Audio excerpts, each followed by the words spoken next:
We're looking at practice clips from Rookie Camp OTAs and Minicamp, and today we're looking at the Chicago Bears and getting another look at Luther Burden. It's been a while since we talked about him because he has been nursing an injury during practice, but we're going back over the clips, talking about what we want to see out of him in training camp, and on top of that, talk some fantasy football. But before we dig in, you need to click that subscribe button right now because we're looking at practice, Rookie Camp, Minicamp, OTAs, soon to be training camp. You want to see what your rookies are doing on the field, those quarterback battles, how your players are progressing, guys you're drafting soon in fantasy football. It's all right here. Click that button. Stop missing out. We're looking at Luther Burden. We're going to loop this and keep talking ball. It's been a while since we looked at his clips, so we're due. We're due. A minute here. Not as much as what we want because he hasn't been at practice, but here he is, 87. I think my main takeaway is I wish they give him a different number. That is my main takeaway here with Luther Burden. But this is a gift to the Bears here in the second round. This is a first-round caliber wide receiver that fell to the second round. This is a deep class at offensive line. It was deep on the defensive side of the ball. And the teams on the back end of the draft took stabs at those positions. And offensive line, you could really pick and choose in the back and middle portions of the first round on some of these prospects. And now a player like this is going to fall. It's going to fall in the draft. Many people had him prospected out as a first-round talent on day one of the NFL draft when he didn't get selected. He stood up all night, ran routes, and just got that Tom Brady, that Michael Jordan in him to where, like, you're betting against him, he's going to just show up and work harder. That's what you're getting from Luther Burden here with the Chicago Bears. The thing about him is he fits nicely with this team. Like, you didn't get to see much out of him in minicamp and OTAs, but I guarantee you, you're going to like what you see in training camp. You're going to see him in the slot and moved around a lot. DJ Moore on the outside. DJ Moore, the trusty veteran. Rome Odunze stretching it down the field. And Luther Burden is a talent that has the potential to take the NFL by storm. He has that type of upside. That is part of his prospect profile. Former five-star recruits who produced early in his career, was a big part of the offense, slower volume passing offense. But when you watch the route running on tape, he's snappy, he creates separation, strong ball skills, attacks the football. And now we're on the Chicago Bears team. We did not think he was going to fall this far in the draft, first off. This was not a thought we were thinking about going into the NFL draft. And now he's on this Bears team with a young Caleb Williams who's developing a new offensive system, new coaching staff here that is looking to make a big wave here, allowing the offense to take a massive step forward. Colston Loveland drafted in the first round. That is a tight end prospect that once he gets acclimated, it takes tight end some time, so give him some extra grace.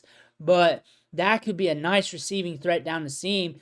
Luther Burden moved around the offense, and once Father Time starts nipping at DJ Moore, Luther Burden and Rome Odunze, those two wide receivers together, just feeding off each other, and especially Caleb Williams plays to his prospect profile, plays to that. Like, I'm not prospecting him out to play up to that, but saying if we play to what we're supposed to be and we develop to our upside, to what we were drafted to be as the top end draft pick we were, that is going to be a nasty offense in Ben Johnson's system here.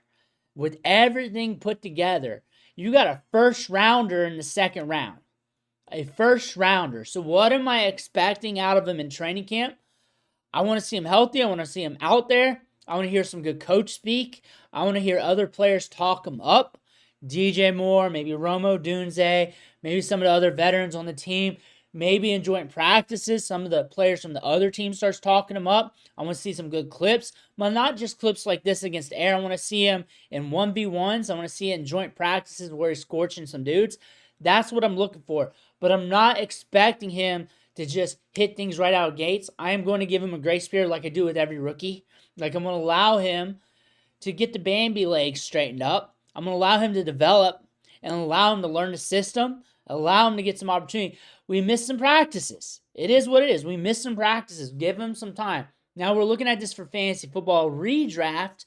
You're looking at this as a lottery ticket dart throw. On redraft, I'm putting my lottery ticket dart throws mostly at the running back position. I've not been hiding that at all. But Luther Burden is a talent that if you want to stack a chip on a wide receiver that could emerge and it's one of your last picks, it's later in the draft, cool. I'm addressing running back and getting those running back lottery tickets. Dynasty-wise, he's at a great price point in rookie drafts. Always has been since rookie draft season really opened up. You catch him early second round, late first round, sometimes a little later than that. Really depends on your league and how they value their burden. But you're catching him at a good discount in rookie drafts, considering the talent level here. And I get it. You got some competition. It's a little bit ambiguous at quarterback because you haven't really seen it yet. You kind of got a feel for it, but you don't really know. You know you got a change in coaching, but you also got an upgrade in the offensive line. You got, 3 offensive linemen in free agency right off the rip. You added to the tight end spot. He's a talented wide receiver that just got dropped in the draft, but it's not that big a deal. We've seen second-round wide receivers hit.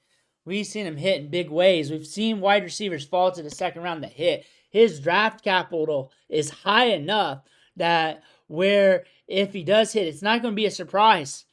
And it's not going to be an outlier. He's not an outlier if he hits. That's the thing about this. However, you look at what you got there on the Bears. Rome Odunze could command a good target share this year. DJ Moore definitely should be commanding a good target share. Luther Burden's in this situation right now where all he has to do is develop. But when you look at his talent level, I wouldn't be surprised if he starts hitting pretty good middle of the season, back half of the season. When I look at him as a dynasty asset, he's so cheap and the upside so high. And if I'm looking at wide receiver, it's like, why not? Why not? The running back position starting to zap. It's starting to tear off. You're looking at day 3 running backs in this spot. So it's like a high-end second-round pick with first-round talents or day 3 running backs. What are you going to choose? It really depends on what you like. I like to pound the running back position, but I have pivoted to him. I have pivoted to him in those regards. I have drafted him early in the second round. Got very excited about that. The thing is, the talent's immense. Like, he has the talent to take over the league. He has that in his game. He has that in the Rolodex. And that is a player you want to have some chips on. Like, you don't have to be all the way in, but if you're in multiple leagues and you can get some shares, you may want to do that. Now, redraft-wise, now you kind of get an idea why I'm saying he's a lottery ticket, because the talent is up there. Rookie season, you're expecting a rookie ramp up, and more than likely you're going to be able to pick him up off waivers. So if you got a spot open throughout the season, pick him up. If I'm a Chicago Bears fan, man, this is a money pick. This is a money pick. Nobody thought he was going to fall this far to the Chicago Bears. And this is a player, whether you liked him or not in the first round, now in the second round, going to the Bears and not having to be the number 1 wide receiver early on. He can be in the slot. He can be moved around a bit. He's good in the short to intermediate, but he's more than just that. He's from Mizzou. They could have went to a different team. He could have went to a different team, could have transferred. He stayed there, but he could have been used multiple different ways. This is a twitched up wide receiver that could make things happen, and he's going to give this team a different look. Watch him as he acclimates. So what I'm expecting him this year is to him just to gradually get better, and I'm expecting him somewhere down the line, middle, later this season, next season, just start sparking up. Just start sparking up on the field. I expect that to happen with him. Now, production-wise, that could be wide receiver 2 numbers, high-end wide receiver 3 numbers, but I expect him to help the Bears. At a bare minimum, he's helping the Bears. The Bears only got better with Luther Burden. That's what I'm seeing. The Bears only got better. Now, in fantasy terms, that might be less than expected, but it could be more than expected too, because he has it in him to take the league by storm. But I believe no matter what, he's going to be helping the Bears. Bears got better with him. Caleb Williams takes a step forward, and this could be massive right here.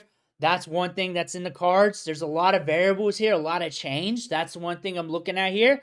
But the one thing is, the talent profile of Luther Burden and the potential's way up here. And the odds of him busting aren't very good, so more than likely you're going to get something good out of Luther Burden. At least a damn good role player for the Bears, but the odds of him just going off is something that you want to pay attention to. Let me know what you think in the comments below. I want to hear about that. Make sure to hit that subscribe button on the way out. One thing for watching. Catch you on the next video.